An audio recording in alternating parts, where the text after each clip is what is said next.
오늘은 부활절 예배로 주님 앞에 나아가는 시간입니다. 많은 행사들도 있지만 오늘 우리가 부활에 관한 하나님의 말씀을 들으면서 그 계시가 여러분들에게 임하게 되기를 정말 축복합니다. 그 십자가, 부활하면은 기독교의 아주 중요한 상징이죠.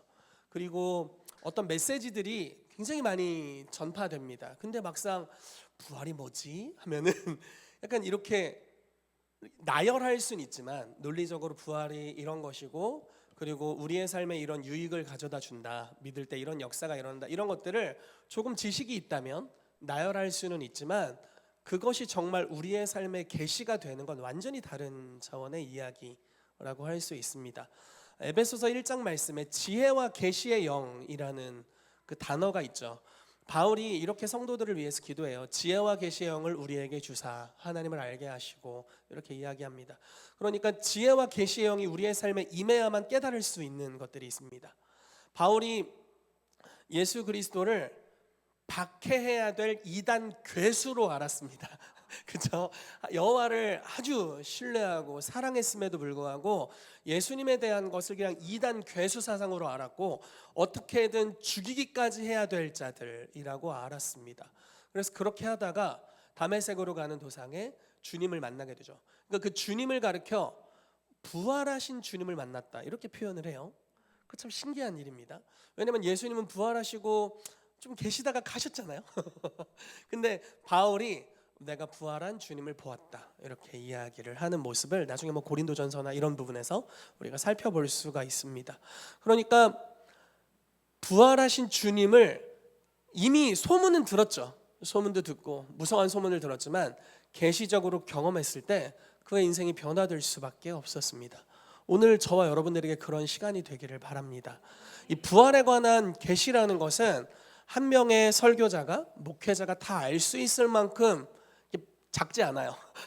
굉장히 방대한 분량이라고 생각하고, 영원히 살펴보아도 우리가 계속 깨달을 것이 있는 놀라운 진리라고 믿습니다.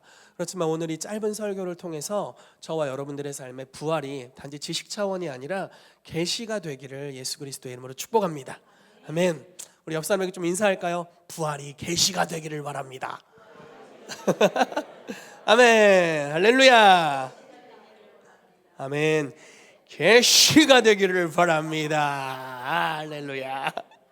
네, 살아있는 자의 하나님으로 하나님께서 자기 자신을 나타내시는 모습을 성경에서 볼 수가 있습니다. 마태복음 22장 31절 32절 말씀을 같이 볼게요.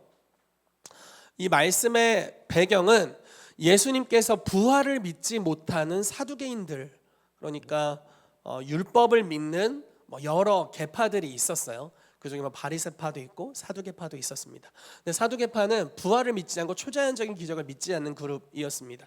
그들을 향해서 예수님이 하신 말씀이에요. 31절 32절 말씀입니다. 같이 읽겠습니다. 시작. 죽은 자의 부활을 논할진대 하나님이 너희에게 말씀하신 바 나는 아브라함의 하나님이요 이삭의 하나님이요 야곱의 하나님이로라 하신 것을 읽어보지 못하였느냐. 하나님은 죽은 자의 하나님이 아니요 살아있는 자의 하나님이시니라 하시니. 아멘. 굉장히 독특한 구절이에요.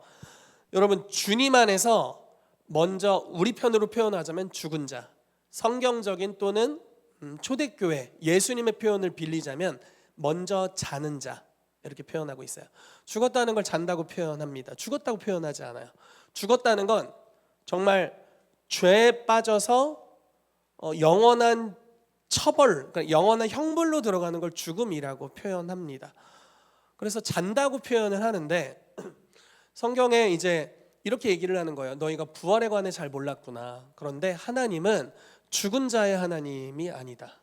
하나님은 살아있는 자의 하나님이다. 이렇게 말하고 있습니다. 그렇다는 것은 여러분들이 지금 살아있으시잖아요, 여기.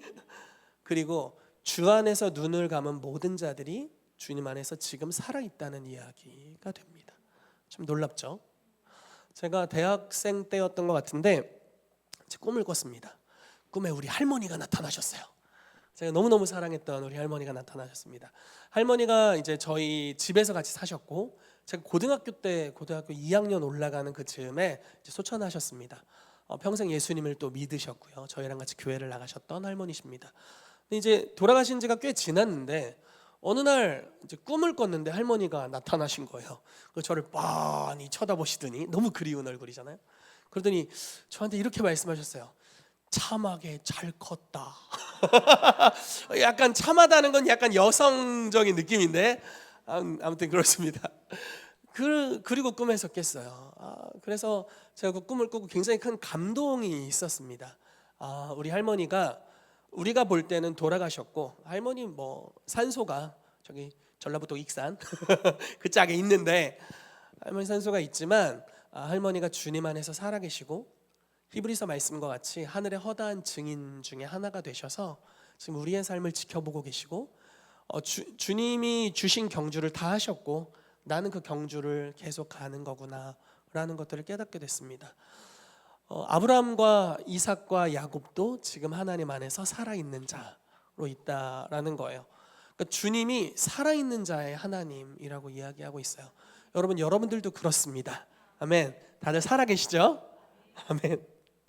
아멘.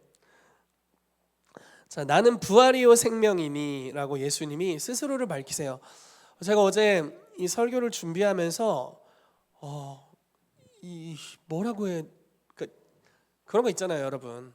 머리보다 마음이 뭔가 더 감동을 받았는데 머리로 설명이 안 되는 그런 거? 그런 거 아세요? 몰라, 똑똑한 분들은 이쪽이 더 빠를 수 있는데 이쪽이 좀 빠르더라고요. 그래서 뭔가 부활이요 생명이라고? 하고 막 눈물이 막 나는데 무슨 소리지? 머리는 이해를 못하고 이런 시간을 보냈습니다. 예수님이 부활이요 생명이라고 스스로를 표현하신 장면이 성경에 나오고 있어요. 우리가 그 말씀을 좀 같이 살펴보겠습니다. 요한복음 11장 25절에서 27절까지 말씀인데, 나사로라는 예수님이 아주 사랑하셨던, 그러니까 육적으로도 굉장히 관계가 많았던 한 남자에 대해, 누이가 이제 마르다와 마리아였고요. 굉장히 친한 집이었습니다. 가정이었습니다. 사랑하시는 관계였는데, 나사로가 아프다는 소식을 듣고 일부러 안 가요. 그러니까 치유를 할 수 있음에도 불구하고 일부러 보류하시고, 결국 나사로가 죽었다는 것을 아시고 출발하세요. 그래서 예수님이 나사로의 집에 도착했을 때는 이미 장례가 치러지고 있었고 죽은 지 4일째였습니다. 돌로 이렇게 무덤을 막아 놓았고 이미 시체에서 썩어서 냄새가 나고 있는 즈음이었습니다. 그러니까 가망이 없는 상태이죠. 인간적인 소망이 다 끊어진 상태, 이런 상태에 예수님께서 나사로의 집을 방문하시면서 내가 이렇게 된 것을 기뻐한다, 이렇게 말씀하세요. 여러분, 주님의 사랑이에요. 이게 좀 냉정할 수 있지만 주님은 우리를 점점 더 강하게 키우세요. 어린 시절에는 요한이나 저기 우리 아이들이 예배드리고 있지만, 저 어린 시절에는 여기 조금 까져도 어이구 우리 아들 아팠죠 이러면서 이렇게 약을 발라주고 그래야 돼요. 그런 위로가 필요할 때입니다. 그런데 좀 더 크고 더 크고 더 크고 더 커서 장성하면 고난을 당하고 있는 상태에서 바로 건져주지 않습니다. 왜냐면 그것이 더 유익함을 가져다 주기 때문에. 여러분, 사랑에는 여러 모습이 있어요. 사랑은 여러 모습이 있습니다. 때로는, 아마 대부분 함께하는 것이 사랑이에요. 때로는 버려두는 것이 사랑이에요. 놀랍죠? 하나님은 요나를 사랑하셨어요. 그래서 요나를 고래 뱃속에 집어넣어 주셨어요.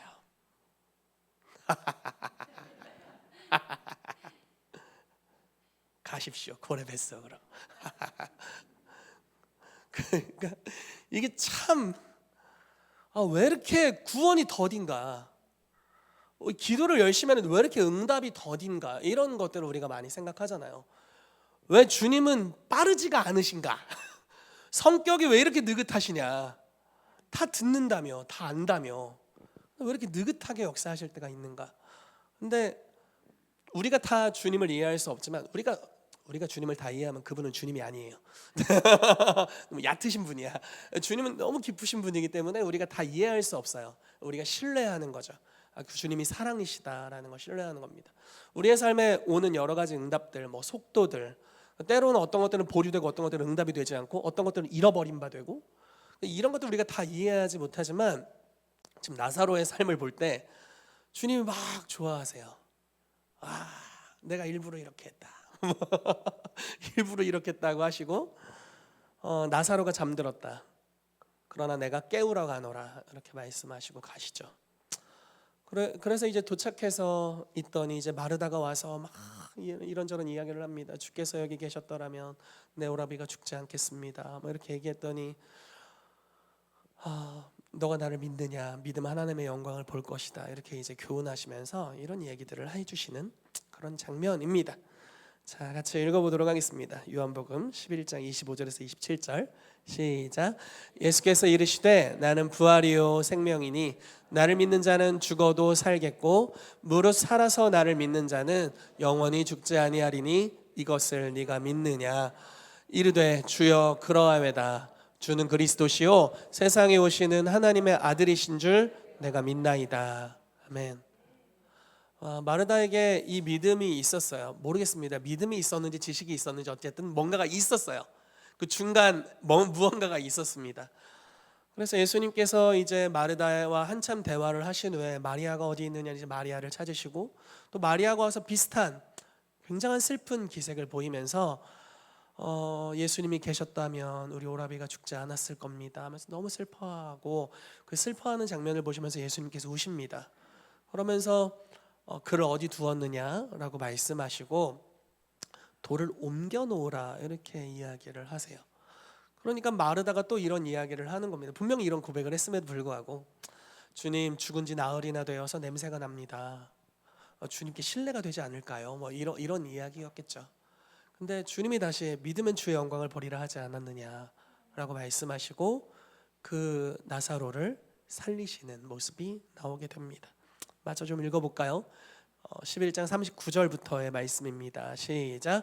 예수께서 이르시되 돌을 옮겨 놓으라 하시니 그 죽은 자의 누이 마르다가 이르되 주여 죽은 지가 나흘이 되었음에 벌써 냄새가 나나이다.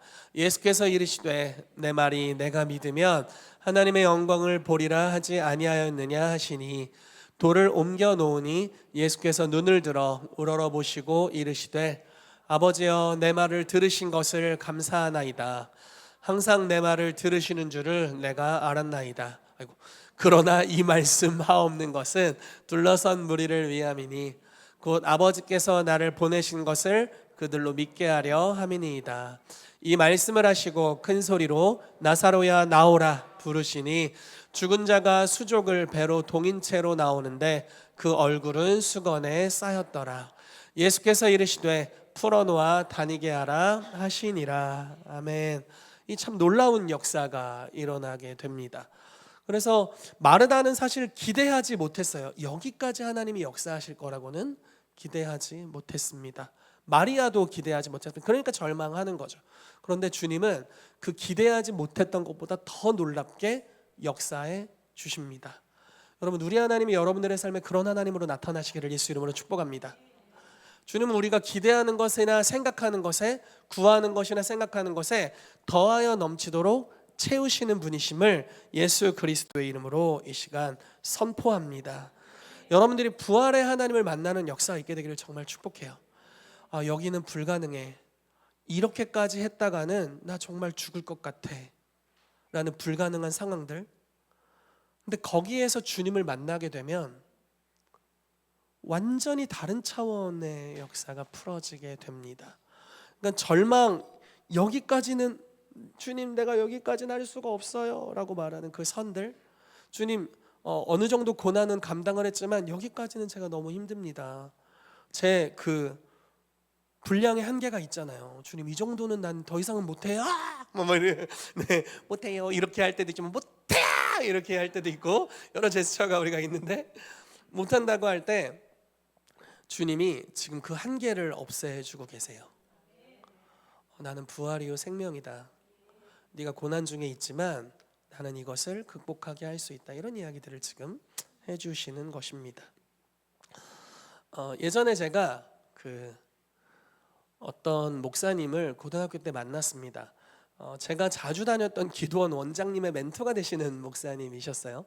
그래서 거기가 이제 그 교회가 전라북도 익산에 있었는데, 고등학교 때 이제 저희 고모가 항상 저를 가끔 용한 목사님들에게 데려가곤 하셨는데 그 목사님 좀 그런 분이셨던 것 같아요. 굉장히 은사적으로 열려 있으신 목사님이셨습니다. 그때는 제가 복음주의에 속한 교회 안에 있었기 때문에 이런 어떤 성령의 은사를 가진 목사님들을 만나는 게 저에겐 굉장히 드문 일이었고, 목욕제기하고 가야 될 그런 날이었습니다. 그래서 이제 학교 끝나고 고모를 만나고 기도원 원장님을 만나서 같이 버스를 타고 이제 익산에 가서 그 철야 예배에 이제 참여를 했습니다. 오늘 철야 예배 이제 예배를 드리고, 너무 감사하게도 목사님께서 이제 원하는 사람들을 다 앞으로 한 명씩 불러내서 이제 통역을 하면서 기도를 해주시는, 방언 통역을 하면서 기도를 해주시는 거예요. 요즘 강 목사님께서 방언 통역 학교를 하고 계신 걸로 알고 있는데, 목욕제기하고 만나야 될 분. 그래서 강단에서 이제 통역을 하면서 기도를 해주시더라고요. 저는 이제 멀리서 왔으니까, 또 학생이니까 특별히 이제 앞으로 초대를 해서 기도를 해주셨습니다. 강단 앞에서 목사님이랑 이제 앉아서 이야기를 하는데, 그냥 보자마자 대뜸 이렇게 말씀하시는 거예요. 이름이 뭐니? 그래서 이름 말씀드렸더니 포스트잇에 제 이름을 적으세요. 뭐 써주려고 하시는 거죠. 그래서 신기하다, 뭘 하시려는 걸까? 그런데 갑자기 방언을 해보라고 그러셔서 제가 방언을 했습니다. 그때는 이제 아으아으에서 좀 더 이제 언어적인 형태로 발전되는 최근에 저희 인카운터 캠프 때 우리 한빛 집사님의 아들 3명이 왔어요. 주한이랑 준우랑 주다가 왔는데, 제가 그때 간증을 하면서 제가 아으아으 방언을 받았다, 턱이 떨리는 방언을 받았다고 이야기했는데, 그 간증을 들은 이후로 아이들이 가정 예배를 드릴 때마다 아으아으 거리고 있다는 재미난 이야기를 들었어요. 그래서 이제 아까 이제 목사님은 그거보단 좀 더 바뀌었어 이렇게 얘기를 하긴 했지만, 모르겠습니다, 가정에서 어떤 일이 일어날지. 아무튼 이제 방언을 막 하니까 그분이 아주 독특한 이야기를 저에게 하시는 거예요. 혹시 얼마 전에 부활하신 예수님을 만난 적이 있니? 이러는 거예요. 막 머리를 굴리는 겁니다. 있나? 그때는 제가 막 계시적으로 열려 있고 그러지 않았는데, 그 한 일주일 전 정도에 좀 독특한 경험을 했는데, 여러분 그 계시적으로 막 활짝 열려 있지 않으면 그 모든 받는 것이 모호하잖아요. 본겨 만겨 막 약간 이런 느낌에. 그래서 제가 그때 새벽이었나? 아무튼 교회에서 자면서 철야를 할 때였는데, 학생부실에서 이렇게 멍하니 기도를 하고 방언을 하면서 앞으로 이렇게 보고 있었습니다. 근데 빛이 들어올 틈이 없는데 빛이 이렇게 십자가 쪽으로 이렇게 비춰지는 환상을 봤어요. 그래서 저게 뭔가 이렇게 봤습니다. 그래서 그거 주님인가 보다 이렇게 이제 대충 하는 거죠. 그게 주님인가 보다 해서 그냥 그분한테 만난 것 같다고 일주일 전에 뭐 이렇게 이제 몰라 사실 정확하게 모릅니다. 뭐 빛이 비춰졌는지 모르죠. 근데 이제 그렇게 이야기를 했는데, 목사님께서 이런 얘기를 해주시는 거예요. 하나님이 너에게 사도 바울과 같은 부르심을 주셨다, 이렇게 이야기를 하면서 너를 하나님이 선교사로 부르셨다, 이런 이야기를 해주시더라고요. 그게 참 큰 기쁨이었습니다. 네, 왜 부활하신 주님을 만난 것에 대해서 이야기했을까? 뭐 다 이해할 수는 없지만, 사도 바울이 자기의 부르심에 대해서 확증을 이야기하면서 자기 사도성을 이야기할 때, 고린도전서에 보면은 또 후서에 보면은 내가 부활하신 주를 만나지 아니하였느냐 이렇게 표현을 합니다. 그래서 예수님의 부활을 만나고 그 부활의 증인됨에 대해서 이야기를 하고 있고요. 근데 누가복음도 그렇고 요한복음도 그렇고 우리가 그 부활의 증인이 되어야 한다는 이야기를 해요. 부활의 증인. 왜 그럴까요? 여러분, 저와 여러분들의 삶에 그 한계를 극복하게 하시는 주님을 만나게 되기를 예수 이름으로 축복합니다. 자, 보세요. 한계를 극복한다는 것은 한계까지는 갔다는 거예요. 그냥 편케 사는 사람들에게는 한계가 오지 않아요. 제 말이 이해가 되세요? 그냥 내 이웃을 내 몸같이 사랑하라, 이 말씀을 듣고 뭐 보이는 사람, 마음에 드는 사람 몇몇 사람이나 한번 사랑해볼까? 하고 사랑하다가 막 좀 거절하는 것 같으면 넌 내 이웃이 아니여 하고 이쪽으로 사랑하고 넌 내 이웃이 아니여 결국 나 혼자 내 이웃이야 막 이런 이렇게 고립되는. 만약에 그렇게 살고 있다면 한계를 만날 일이 없습니다. 그럼 부활을 만날 일도 없습니다. 부활의 증인이 될 일이 없다. 부활의 증인까지 된다는 건 조금 속된 말로 갈 때까지 가서 여기가 내 한계고 내 힘으로 진짜 안 되네. 이렇게까지 했는데도 안 된다고? 난 아무것도 못해. 이렇게. 최근에 이제 우리 온라인 성도님들이랑 교제를 하기 위해 서울에 갔다 왔는데 그 중에 한 권사님이 이렇게 얘기하시더라고요. 자기가 최근에 모태신앙으로 바뀌었대요. 더 이상 못하겠어요 이렇게 모태신앙으로 자기가 최근에 이제 모태신앙이 됐다고 이렇게 말씀하셨는데 그런 거죠. 섬기다가 더 이상은 못해 먹겠습니다. 안 해. 이렇게 되는. 병든 자의 치유를 위해 기도했는데 치유가 안 일어나는데 더 이상 안 해. 이렇게 되는 것도 그런 한계일 수 있겠죠. 사랑했지만 너무 탈진하고 소진해서 더 이상 할 수 없는 상태. 기도했지만 아무 열매가 없는 것 같은 그런 비참한 상태들. 제가 금요일날 하이디 베이커 목사님의 간증을 나눴었는데 하이디 목사님이 300명 정도의 고아를 케어를 하고 있었답니다. 근데 고아를 케어한다는 게 얼마나 큰 어려운 일이겠어요. 왜냐면 마음의 결여됨이 굉장히 많잖아요. 그냥 양식을 먹이는 수준이 아니잖아요. 그러니까 여러분 고아의 영을 가지고 있는 것도 참 괴로운데 고아면 더 괴로운 거 아닐까요? 그거는 스피릿 장착하고 진짜 그렇고 훨씬 괴로운 거잖아요. 그러니까 그런 고아 아이들을 300명을 양육하는데 마음과 마음으로 소통이 되지 않죠. 하는 것마다 다 오해고 불신입니다. 냉장고를 다 보여주면서 엄마가 너한테 다 주는 거야. 언제든지 나와서 먹을 수 있어. 이렇게 하지만 보이는 데서 절대 안 먹어. 얌전한 척해. 방에 불이 꺼지고 다 침실로 들어가면 도둑놈이 돼서 들어와서 도둑질을 해서 먹어요. 자기 건데 도둑질을 해서 먹는다고요. 부모의 사랑을 신뢰할 수 없는 거니까 얼마나 그 커뮤니케이션에 막힘이 있겠어요. 그런 아이들 300명을 기르고 있는데 탈진이 온 거예요. 주님 나 더 이상 할 수가 없습니다. 근데 예배를 드리는데 환상이 보이는데 수만 명, 수십만 명의 아이들이 막 자기에게 몰려오는 걸 보는 겁니다. 300명 때문에 탈진했는데. 그래서 주님께 이렇게 말해요. 주님 보내시면 어떡하냐. 난 더 이상 할 수가 없다. 이렇게 자기의 한계에 대해. 왜냐면 그때 너무 탈진하고 말라리아에 걸려서 죽을 위기에 있었거든요. 죽기 직전의 상태였어요. 근데 그때 환상을 보는데 주님이 그래 너는 할 수 없지. 그러나 나는 할 수 있다. 이렇게 말씀하시면서 자기의 몸에서 살을 딱 떼가지고 하이디 목사님한테 주시는데 그 살이 빵으로 변하고 심장 쪽에다 빨대를 딱 꽂으셔서 잔에다 담으시는데 거기서 피가 흘러나오고 그게 이제 와인으로 변하면서 내가 그들을 먹이겠다고 말씀하시는 그런 환상을 보게 됩니다. 그 한계, 내 힘으로 사랑할 수 있는, 근데 내 힘으로 사랑한다고 하지만 이것도 성령의 능력으로 했던 거죠. 여태 기적도 일어나고 기적과 이사가 일어났던 상태였어요. 근데 그럼에도 불구하고 어떤 한계에 딱 부딪히는 그 순간 주님이 그래 네 힘으로 할 수 없지, 이걸 꼭 확인을 시키세요.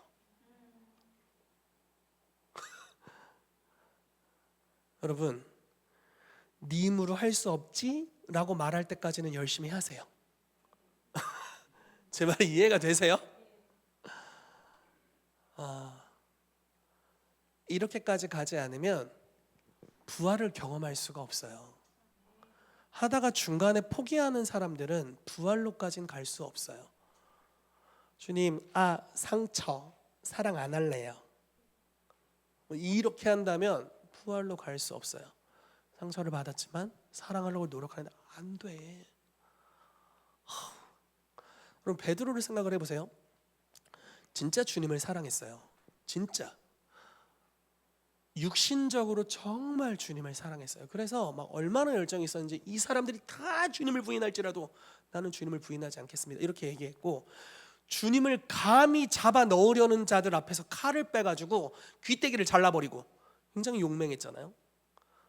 근데 안 되는 걸 경험하는 거예요. 이렇게 막 사랑으로 가득했다고 생각했는데 이제 막 예수님이 잡히고 굉장히 무기력해지시고 신문을 받고 있고 이런 환경에서 자기가 여러 사람들 앞에서 심지어 예수님이 보는 면전에서 주님을 3번이나 부인하는 그 비참하고 연약한 모습을 경험하고 완전 절망하고 나가 떨어지는 거죠.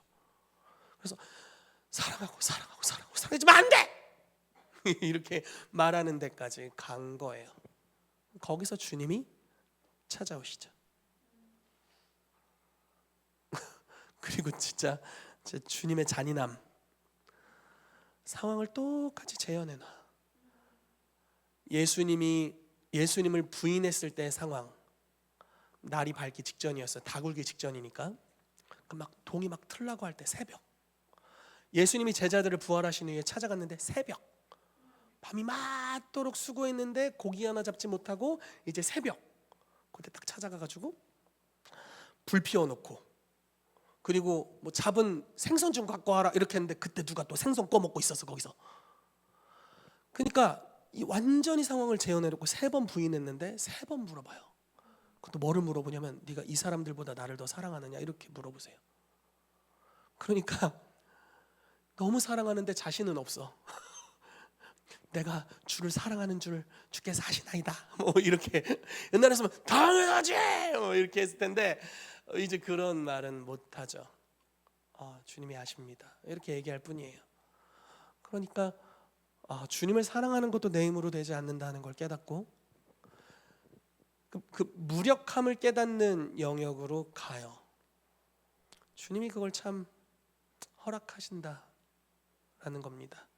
혹시 여러분들 중에 요즘 부단히 주님의 영광을 위해 살고 노력했지만 잘 안 되는 것들이 있다면 잘 가고 있다고 말씀드리고 싶어요. 잘 가고 있다. 계속 좋은 방향으로 가고 있다라고 말씀드리고 싶습니다. 그리고 주님이 오실 거예요. 이게 참 신기한 일이에요. 정말 계속 안 되다가 깨닫죠. 근데 한 번 깨닫고 바로 주님이 역사하면 좋은데 또 그렇지도 않아. 그래요 주님, 제 힘으로 할 수 있는 게 없네요. 그러면 그렇지? 이제부터 내가 할게. 한 번의 역사하면 얼마나 좋아. 일주일 뒤에 그렇다니까요, 제 힘으로 할 수 없는 게 하나도 없다니까요. 다음 주에 그렇다니까요, 제 힘으로 안 된다니까요. 계속 그래도 뭔가 보류 되는 것 같고, 그러다가 내가 전혀 생각지도 못한 때 갑자기 주님이 개입하시고 주님이 행하세요. 그래서 그 약할 때 강함이 된다는 게 무슨 말인지 그제서야 조금씩 이해하게 돼요. 나 진짜 아무것도 할 수 없는데 주님은 정말 하시는구나. 주님이 하시면 사랑할 수 있고 돌파가 일어나고 생명으로 나올 수 있구나. 내가 품을 수 있는 사랑의 한계가 분명히 있는데 주님께서 내 스스로 넓힐 수 없는데, 노력으로 넓힐 수 없었는데 주님이 이걸 넓혀주시는구나. 정말 죽었네 그리고 살았네, 이런 것들을 경험하게 되는 거죠. 여러분, 그런 은혜가 우리 안에 풀어지게 되기를 예수 그리스도의 이름으로 축복합니다. 아멘. 자, 부활 후에 예수님을 처음 만난 사람이 있습니다. 요한복음 20장 11절에서 18절까지 말씀 같이 읽어볼게요. 같이 읽겠습니다. 시작. 마리아는 무덤 밖에 서서 울고 있더니 울면서 구부려 무덤 안에 들여다보니 흰옷 입은 2 천사가 예수의 시체 누웠던 곳에 하나는 머리편에 하나는 발편에 앉았더라. 천사들이 이르되 여자여 어찌하여 우느냐. 이르되 사람들이 내 주님을 옮겨다가 어디 두었는지 내가 알지 못함이니이다. 이 말을 하고 뒤로 돌이켜 예수께서 서 계신 것을 보았으나 예수이신 줄은 알지 못하더라. 예수께서 이르시되 여자여 어찌하여 울며 누구를 찾느냐 하시니 마리아는 그가 동산지기인 줄 알고 이르되 주여 당신이 옮겼거든 어디 두었는지 내게 이르소서. 그리하면 내가 가져가리이다. 예수께서 마리아야 하시거늘 마리아가 돌이켜 히브리 말로 라보니 하니 이는 선생님이라는 말이라. 예수께서 이르시되 나를 붙들지 말라. 내가 아직 아버지께로 올라가지 아니하였노라. 너는 내 형제들에게 가서 이르되 내가 내 아버지 곧 너희 아버지 내 하나님 곧 너희 하나님께로 올라간다 하라 하시니 막달라 마리아가 가서 제자들에게 내가 주를 보았다 하고 또 주께서 자기에게 이렇게 말씀하셨다 이르니라. 아멘. 마리아가 부활 후에 처음 예수님을 만납니다. 이 여인은 참 특별한 여인인 것 같아요. 예수님을 향한 굉장한 집중력과 사랑이 있었습니다. 처음에 예수님께서 마리아 마르다의 집에 방문하셨을 때 마르다는 음식 차리는 일로 굉장히 분주했죠. 이게 참 약올르는 일입니다. 굉장히 분주했는데 마리아는 하나 안 도와주고 예수님 발치에 앉아서 이제 이렇게 하고 있었던 그런 상황입니다. 어찌 보면 좀 한 대 쥐어받고 싶은 동생 스타일이죠. 근데 예수님은 이렇게 말씀하세요. 좋은 편을 택하였으니 빼앗기지 않을 거다. 이렇게 말씀하시고 계속 그 좋은 편에 머물러 있습니다. 주님의 눈을 맞추고 주님이 무엇을 말씀하시는지를 듣고 주님이 무엇이라고 말씀하시는지 그 의도를 캐치하는 사람이었습니다. 그래서 예수님의 제자들이 다 십자가를 예수님이 지시는 것을 부인하고 그것을 싫어할 때 마리아만이, 오직 마리아만 향유옥합을 깨뜨려서 예수님의 그 죽으실 장례를 예비했다, 이렇게 표현하고 있습니다. 그러니까 굉장한 통찰력과 지혜를 가지고 있었던 여인이었습니다. 근데 이 여인이 이제 주님이 죽었잖아요. 막 사모했지만, 주님을 사랑했지만 주님이 죽었어요. 이제 뭐 답이 없는 거죠. 굉장히 절망하고 낙담한 상태로 그래도 여전히 주님을 향한 사랑이 있습니다. 그래서 처음 무덤에 가서 그래도 예수님의 시체를 내가 잘 이렇게 모셔야겠다는 생각을 가지고 있었는데 안 계신 거예요. 근데 그때 천사들을 보게 되고, 참 신기해요. 그게 예수님이 부활하셨는데 그 부활하신 예수님을 잘 못 알아봐요. 얼굴이 달라졌는지 매번 바꾸시는지 잘 모르겠습니다. 근데 못 알아봐요. 엠마오로 가는 두 제자도 주님을 못 알아보다가 나중에 알아봤죠. 그리고 마리아도 주님을 못 알아봐요. 동산지기인 줄 알죠. 근데 예수님이 물어보시죠. 왜 우냐? 누구를 찾냐? 그랬더니 당신이 옮겼거든 말씀하십시오. 이 시체 어디다 놨습니까? 이렇게 얘기하는데 예수님이 평소에 마리아를 부르던 그 소리로 말씀하시는 거예요. 마리아야. 얘기하는 순간 알아요.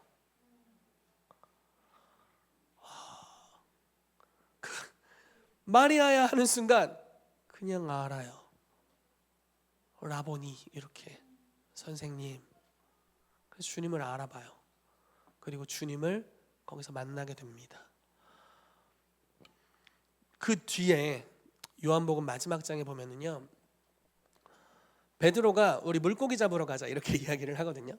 모르겠어요 왜 잡으러 갔는지. 부활하신 주님을 만났음에도 불구하고 물고기를 잡으러 갑니다. 그리고 나서 물고기를 잡다가 뭔가 상황이 잘 안 잡히는 날이야. 그래서 뭐 저녁에 물고기를 잡는 걸 시작했는지는 모르겠습니다. 어쨌든 물고기를 잡다가 밤이 샜어요. 밤새 한 마리도 못 잡았어요. 그러니까 육적인 한계를 경험하고 있는 때죠. 그리고 뭐 자기들은 굉장히 절망하고 낙담한 시즌이었습니다. 근데 저쪽에서 예수님이에요.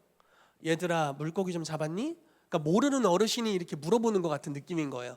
그랬더니 뭐 아니요 날이 새도록 잡았지만 하나도 못 잡았습니다. 이렇게 이제 이야기를 제자들이 하죠. 누군지 그냥 동네 어르신인 줄 알고 했겠죠. 근데 주님이 이렇게 말씀하세요. 오른편에 던져라. 그리고 던집니다. 그리고 물고기를 많이 잡아요. 그물이 끊어지지 않아요. 근데 이게 어디서 많이 봤던 장면인 거예요. 어디서 봤을까? 베드로와 야고보와 요한이 주님을 처음 경험했을 때 일어났었던 이적이에요.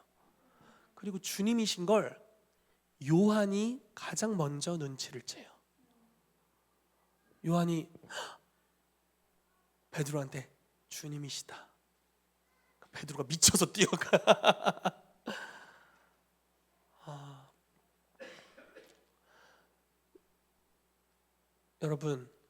여러분들의 삶에 주님의 임재를 경험하고 주님의 사랑을 경험하는 은혜를 주님이 주십니다. 우리가 예수님을 만나면서부터 그런 은혜가 임해요.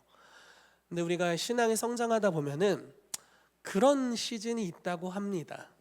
아마 여러분들이 좀 그런 시즌이 있을 수 있는데, 영혼의 깊은 밤 같은 시즌이에요. 주님을 사랑하는 마음이 여전히 있지만 주님이 죽었나 싶은 시즌이에요.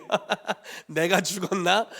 뭐 해도 하나 되는 게 없고 감동도 없고 감격도, 사랑은 여전히 있지만 어떤 능력의 역사도 다 끊어져 있는 것 같은, 하나님의 도우심이 없는 것 같은 그런 특정한 시즌을 겪게 돼요. 가장 깊은 연약함으로 들어가는 시간, 그런 시간에 들어갔는데 주님이 이제 건져주실 즈음에 조금 다른 모양으로 나타나실 거예요. 우리의 삶에 기존에 못 알아봐.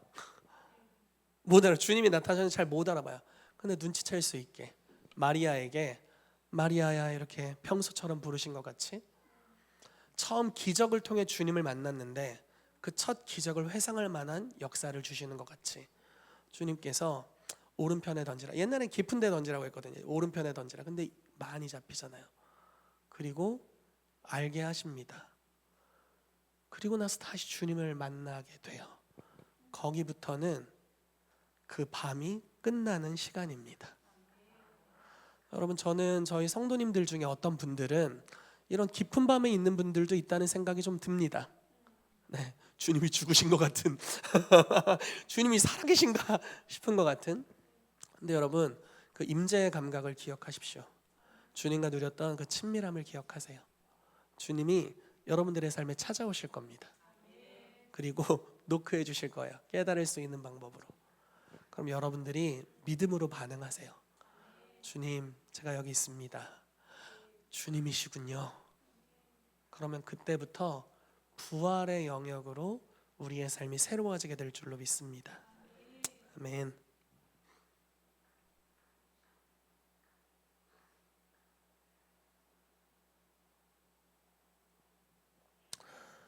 자, 말씀을 계속해서 보겠습니다. 어이고, 잠시만요. 성경 구절이 조금 꼬인 것 같은데,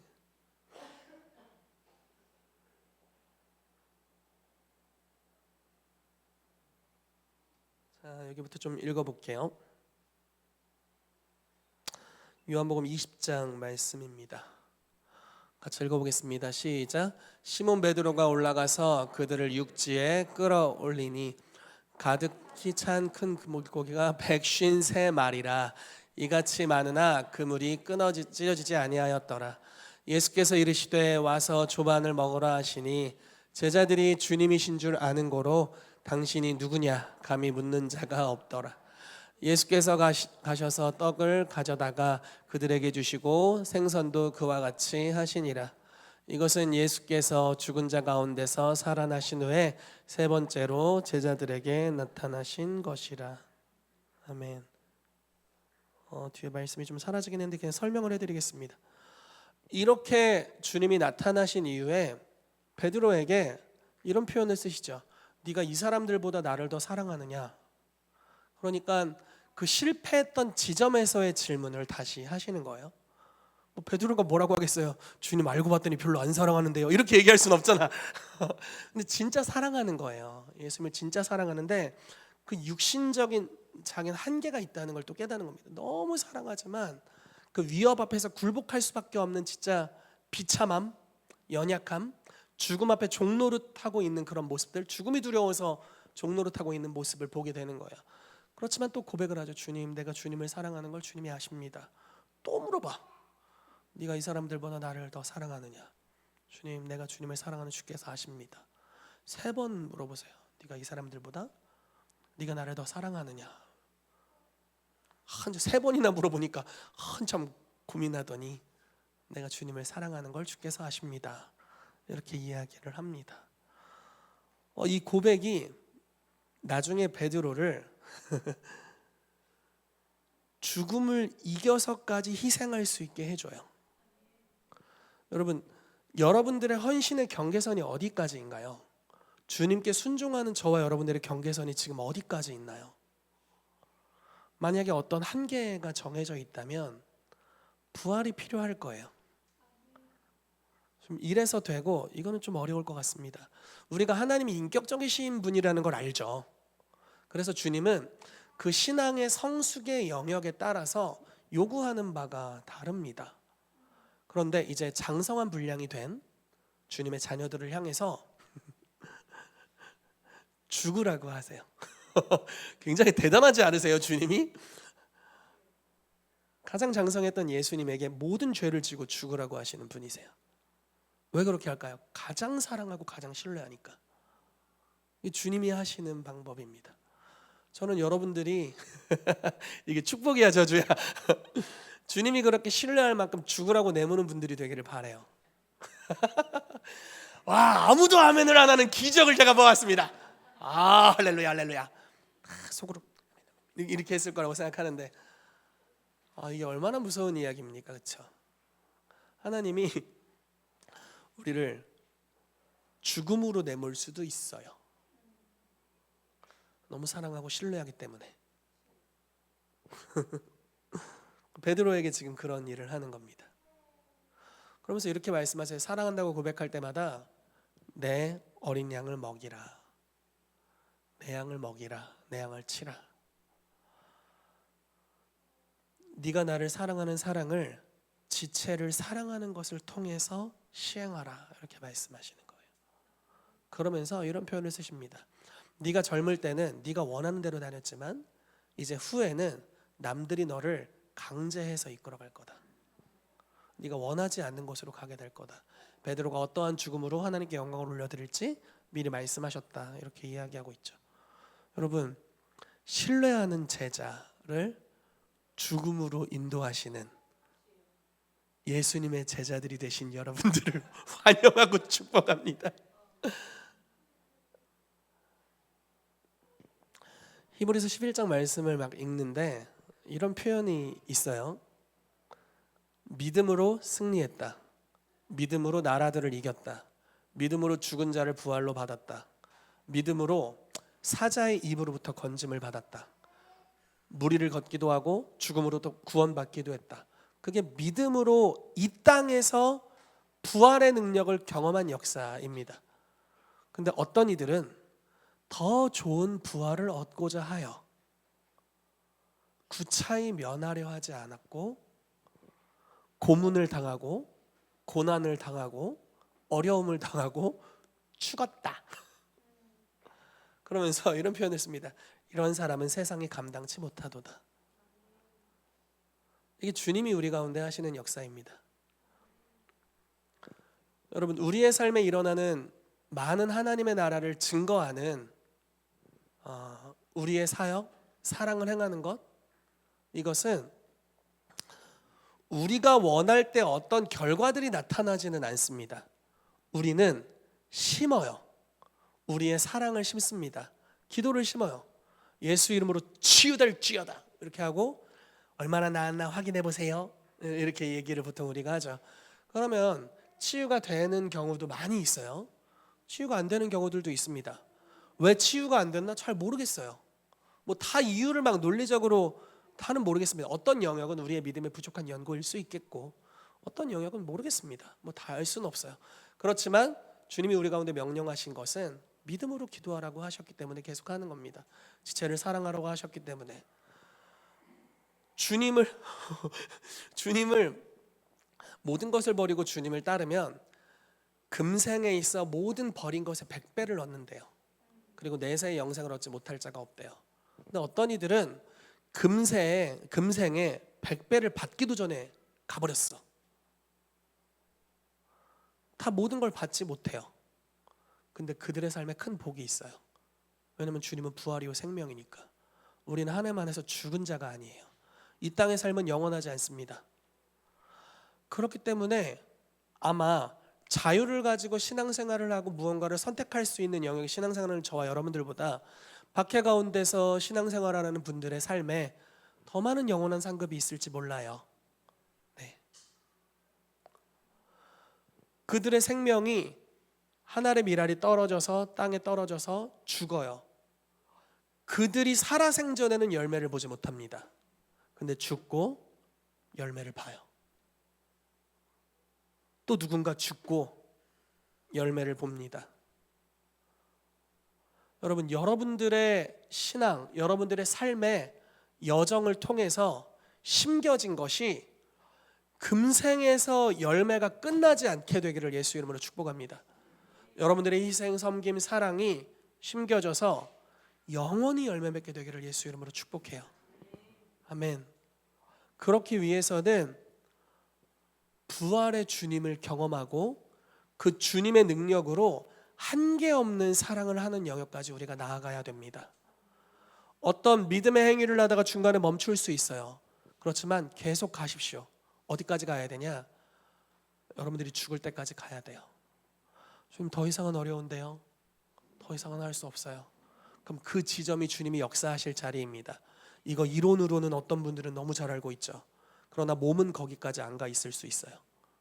근데 가야 돼요.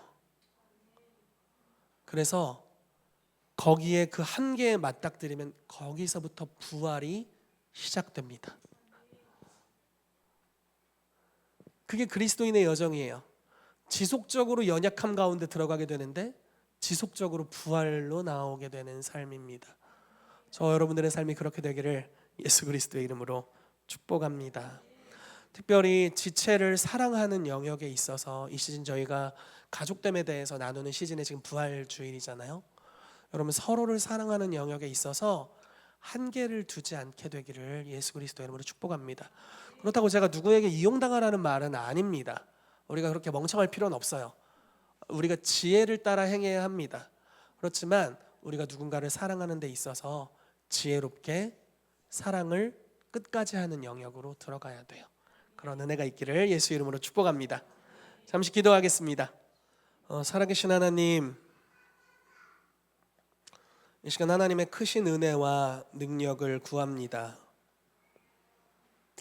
주님이 우리를 얼마나 사랑하시는지를 우리가 경험하여 알고 있습니다. 그래서 자주 하나님의 임재와 능력을 만나고 경험합니다. 그렇지만 어느 때에는 무언가 보류된 것 같고 그 사랑의 놀라운 부으심이 멈춘 것 같은 때를 우리가 경험합니다. 성령 하나님, 그 지점을 넘어서 부활까지 나아갈 수 있는 은혜를 우리의 삶에 가득 부어주시옵소서. 나의 인간적인 모든 노력, 때로는 어떤 것들은 성령님으로 인해서 거기까지 갈 수 있었는데 그래도 할 수 없었던 어떠한 것들, 이제 나의 어떠함이 끝나고 주님이 역사하시는 지점을 만나게 되기를 예수 그리스도의 이름으로 축복합니다. 주님, 이 부활절로 우리가 주님을 기념하는데 여러 가지 부활에 관한 말씀들을 나눴습니다. 지혜와 계시의 영을 주셔서 하나님을 알도록 역사해 주십시오. 히브리서 말씀에 죽기를 두려워함으로 일생에 매여 종노릇하던 자들을 주께서 자유케 하려고 오셨다고 하셨습니다. 예, 주님, 우리가 죽음이 두려워서 항상 어떤 한계가 있습니다. 하나님의 말씀에 순종하는데 한계가 있습니다. 우리 마음이 죽을까 봐, 우리의 몸이 죽을까 봐, 우리의 자존심이 죽을까 봐, 우리의 세상에서의 명예가 죽을까 봐, 여러 가지들이 죽을까 봐 우리가 어떤 한계들이 있습니다. 그러나 주님, 더 가기를 원합니다.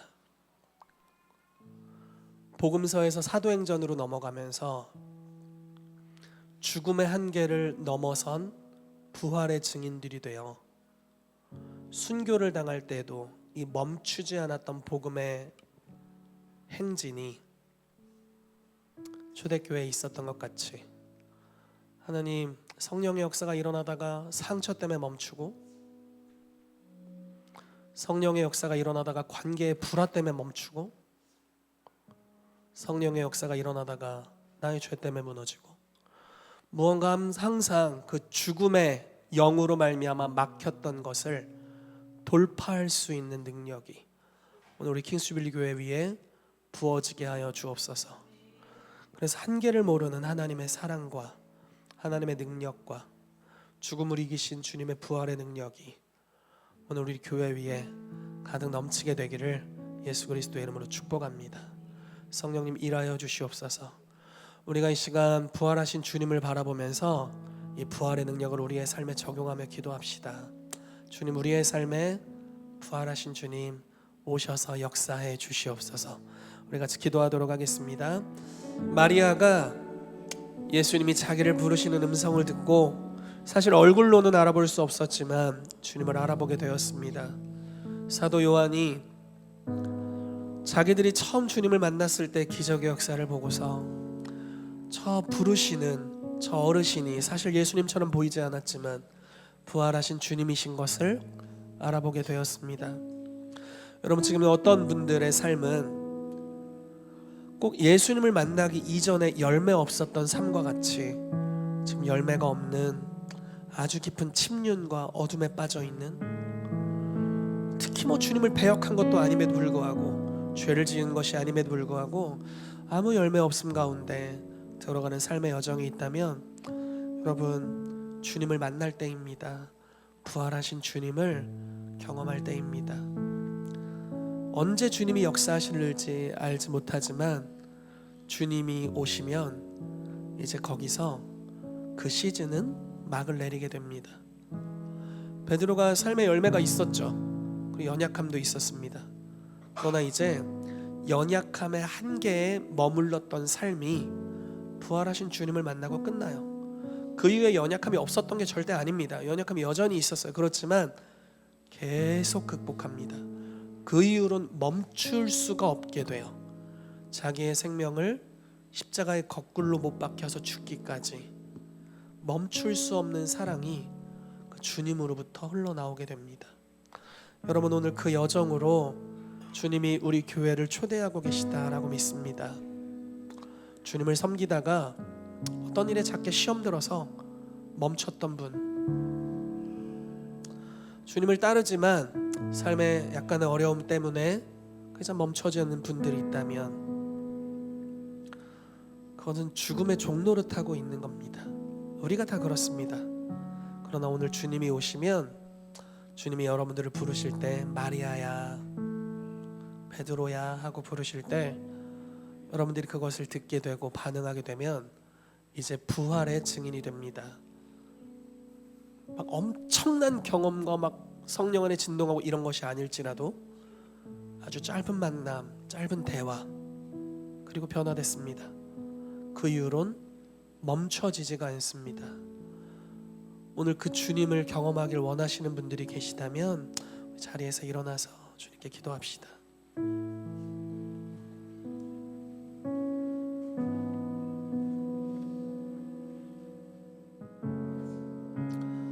여러분, 어떻게 기도하시는 상관없습니다. 방언으로 기도하셔도 되고 주님을 간절히 부르셔도 되고 잠잠히 머무셔도 됩니다. 우리가 주님께 기도합시다. 주님, 부활하신 주님, 우리의 삶에 오시옵소서. 우리가 더 이상 죽음의 종노릇하길 원하지 않습니다. 사망에 매여 있기를 원하지 않습니다. 내 육신의 자아의 종이 되길 원하지 않고 내 마음의 상태의 종이 되길 원하지 않습니다. 나는 주님을 사랑하고 주님을 끝까지 섬기길 원합니다. 한계 없는 하나님의 사랑을 경험하길 원하고 한계가 없는 순종을 하길 원합니다. 목숨까지 내어주는 순종의 영역으로 들어가기를 원합니다. 주여, 우리를 사로잡아 주시옵소서. 우리 시간 부활하신 주님을 우리의 삶에 초대하며 같이 기도하도록 하겠습니다. 기도하겠습니다. 성찬을 하는 것은 예수님을 영접하는 것과 같은 의미입니다. 예수님의 몸을 우리의 삶에 받아들이고 예수님의 이 새 언약의 잔을 우리가 받는 것입니다. 여러분들 가까이 있는 분들부터 나오셔서 저희가 빵과 잔을 하나씩 가지시고 자리로 돌아가시면 좋겠고요. 계속 우리가 예배하겠습니다. 이 찬양의 가사를 올려드리면서 계속 예배하면서 우리가 좀 성찬하면서 깊이 들어가는 시간을 가집시다. 부활하신 주 예수께서 저와 여러분들의 삶에 임하게 되기를 축복합니다. 제가 따로 진행하진 않을 텐데 여러분 가지고 다 들어가십시오. 우리 계속 예배하며 나아가겠습니다. 이 빵은 예수 그리스도의 몸입니다. 그리고 이 잔은 우리를 위해 피 흘려주신 예수 그리스도의 피입니다. 이 빵과 잔을 먹고 마실 때 예수 그리스도의 생명이 여러분들의 삶에 흘러가게 될 것입니다. 그 주님의 부활의 터치가 여러분들의 삶에 임하게 될 것입니다. 그래서 여러분 성찬하시고 또 예배하시면서 우리가 한 3, 4분 정도 주님 앞에 계속해서 나아가면 좋겠습니다. 살아계신 하나님 감사합니다. 부활하신 주님께서 제자들을 만나신 것 같이, 그리고 사도 바울을 만나셔서 그의 삶에 계시하신 것 같이, 오늘 우리 교회 성도님들 한 분 한 분을 터치하시고 말씀하시고 만나고 계셔서 감사합니다. 주님, 이 일을 우리 가운데 계속 해주시옵소서. 우리가 마리아가 주님을 사모한 것 같이, 또 요한이 베드로가 주님이신 걸 알아본 것 같이, 우리가 주님을 향해 눈이 열리기를 원하고, 우리가 그 극한 연약함에 처해 있을 때 우리의 삶에 찾아오시는 부활하신 주 예수를 만남으로 이제 다함이 없는, 한계가 없는 그 영광과 사랑 안으로 들어가서 우리의 삶을 통해 풀어지는 하나님의 나라의 능력이 더 이상 우리의 기질이나 우리의 성품이나 우리의 재능의 한계에 국한되지 않고, 우리 안에 살아계시는 주의 영광과 능력이 제한 없이 흘러가게 되어 베드로의 그림자에 누이게 될 때 사람들이 치유된 것처럼, 우리가 가는 곳마다 부활하신 주님께서 드러나서 주님이 고쳐주시는, 치유하시고 회복시켜주시는 거룩한 역사들이 풀어지게 될 것을 믿습니다. 놀라운 자리를 약속하신 것이 아니라 주님께서 사랑한다고 고백하는 제자에게 어린 양을 먹이라고 하시고 주님의 양을 먹이고 교훈하고 가르치고 징계하라고 하신 이 말씀을 기억합니다. 그리고 죽기까지 순종하는 여정을 살아갈 것에 대해서 주님 말씀하셨습니다. 주여, 우리도 그렇게 되기를 원합니다. 주님, 주님의 양들, 사랑하는 지체들을 먹이고 함께하고 지키는 자가 되며 그들을 보호하고 돌볼 수 있는 그런 은혜가 킹스빌리교회 모든 성도들의 삶 위에 가득 넘치게 되도록 주여 역사하여 주시옵소서. 부활하신 주님의 이름을 찬양합니다. 감사를 드리며 예수 그리스도의 이름으로 기도합니다.